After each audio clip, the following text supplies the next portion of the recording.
Or a dark society, people with a lot of money that want to do like certain things can invest in bad things.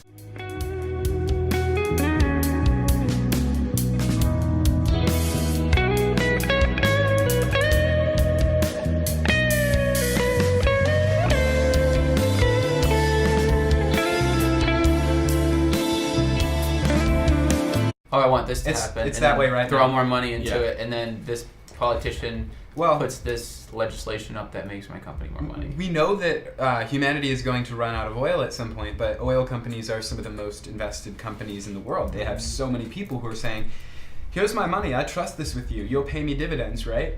But the same can't be said for clean energy companies. And so the dollars that we're using as our votes are going towards very different things than where I would imagine them to if a moral compass were established. Well, good wins. Yeah. Good usually wins. Long term. I mean, humans have been what I'm thinking is humans have been around this long, are very neutral, and it's up to us to decide. But at the end of the day, everybody is not building a nuclear bomb, although the technology was discovered forever ago. We're not using that and executing that on everybody. You can 3D print a gun, but everybody is not walking around the streets with 3D printed guns and taking them on planes.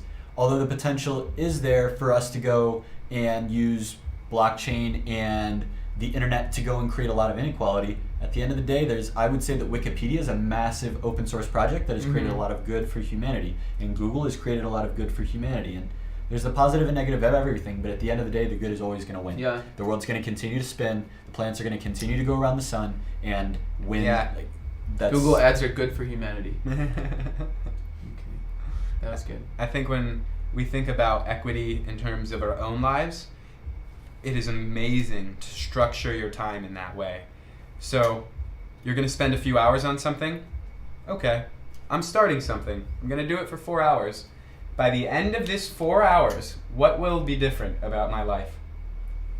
That exact same calculation is made when people are starting a company. It's just the number of different calculations that go into it are substantially more complex because it goes, are we going to hit a recession? Are there going to be markets in other countries that we should be evaluating?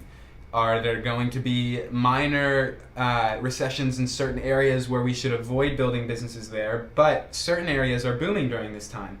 But you're having to make these predictions 5, 10, 15, 20 years in advance while you're getting your early funding.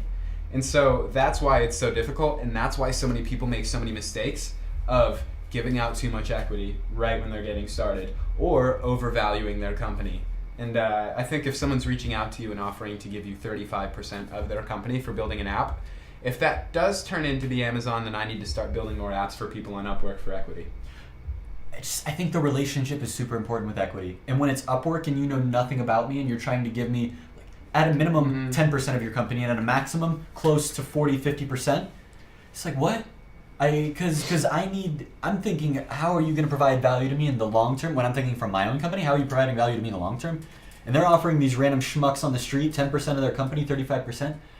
Yes, it would be awesome if we're building an Amazon. I feel like that it's not... You didn't know me well enough to offer me that, is what you felt. Yes. Right. Yes. You know nothing about me and my long-term commitment to this company. And even if you knew me for 10 years, it might be hard to make that decision, which is why it's so alarming.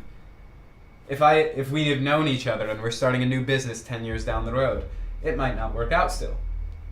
So how would you trust that a random app developer named Patrick Sweetman on Upwork is going to be someone who you should trust, owning probably more than you of the company now?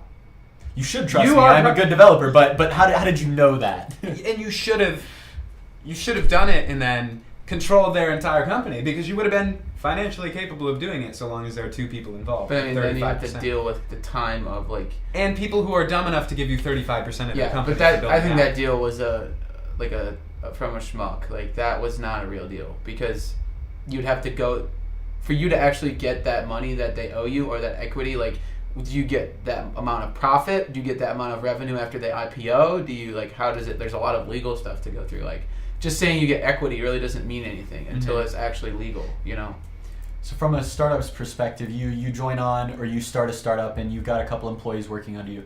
What do they need to do before you think they should feel comfortable talking about equity to you? I don't know. I think it's reasonable to have a conversation at any time, but I think to demand equity without having done anything is something that people who try to steal value from other people have commonly done. I think it only comes to a point where it's like either the other person gets to a level where they could go and get equity somewhere else or money somewhere else of more or equivalent value, and the person who is awarding the equity has to convince them to stay.